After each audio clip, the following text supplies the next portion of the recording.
তো নমস্কার বন্ধুরা, কেমন আছো তোমরা সবাই? আশা করি সবাই খুব ভালো আছো, আর আমিও খুব ভালো আছি। চলে এলাম তোমাদের সঙ্গে নতুন একটা ভিডিও শেয়ার করতে।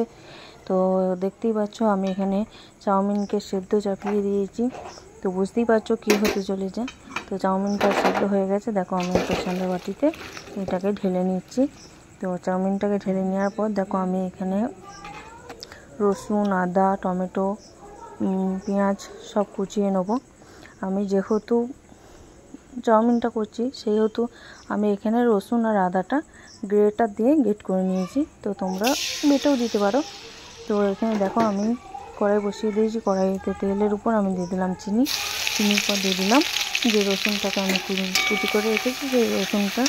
তো রসুনটা ভাজা হয়ে যাওয়ার পর আমি এখানে দিয়ে দিচ্ছি পেঁয়াজ কুচি। তো পেঁয়াজগুলো এবারে লাল লাল করে আবার আমি ভেজে নেবো। তো দেখো পেঁয়াজগুলো আমি দিয়ে দিয়েছি কড়াইয়ে। তো পেঁয়াজগুলো এবারে নেড়ে চেড়ে ভালো করে লাল লাল করে ভেজে নেব। তো পেঁয়াজগুলো দেখো আমার মোটামুটি ভাজা হয়েই গেছে। তো এরপর আমি দিয়ে দেবো এখানে যে আদাটা কুচি করে রেখেছি সেই আদা কুচি এবং টমেটো কুচি, সবগুলোকে দিয়ে আবার ভালো করে আমি কষে নেব।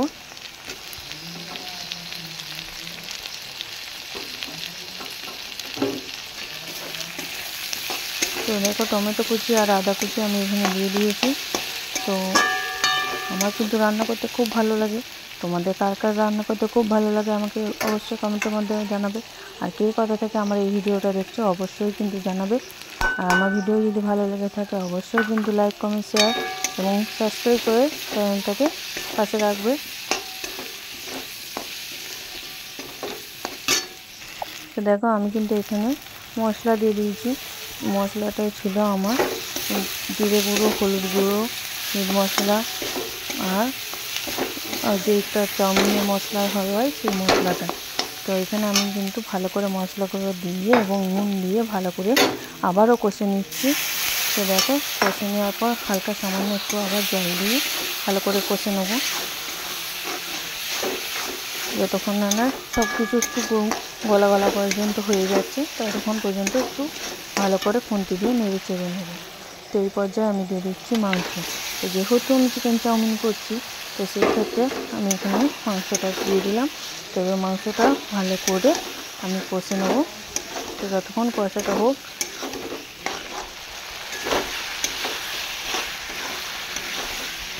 তো এখানে কিন্তু আমার ছোটো বড়ো সব মাংসই দেওয়া আছে, কেননা দু দফা তো মাংসটা রান্না যাবে না। তো এখান থেকে আমি কিছু মাংস তুলে রেখে দেবো। বড় বড় যে মাংসগুলো আছে সেগুলো ভাত দিয়ে কষা খাওয়া হবে, আর ছোটো ছোটো যে মাংসগুলো আছে সেগুলো আমি চাউমিনের সঙ্গে কষে নেব। তো আমি দেখো এই পর্যায়ে মাংসটা কষা হয়ে যাওয়ার পর আমি কিন্তু বড়ো মাংসগুলো এখান থেকে আলাদা করে নিয়েছি দিয়ে এবং ছোটো মাংসটাকে আমি দিয়ে চাউমিনটার সঙ্গে ভালো করে নেড়ে চেড়ে নিচ্ছি। আর মাংস কষা যেভাবে হয় সেটা তো আর দেখানোর কিছু নাই, সবাই জানো। তো সেই জন্য আমি আর সেইটুকু দেখালাম না মাংসটা কষাটা। তো দেখো এই পর্যায়ে আমি এখানে একটু লঙ্কাগুলো দিয়ে দিলাম, কিন্তু লঙ্কা না দিলে তো আর ভালো লাগে না। তো লঙ্কাটা দিয়ে আমার চাউমিন কিন্তু প্রপারলি রেডি হয়ে গেছে। তো এবারে আমি সার্ভ করে নিচ্ছি।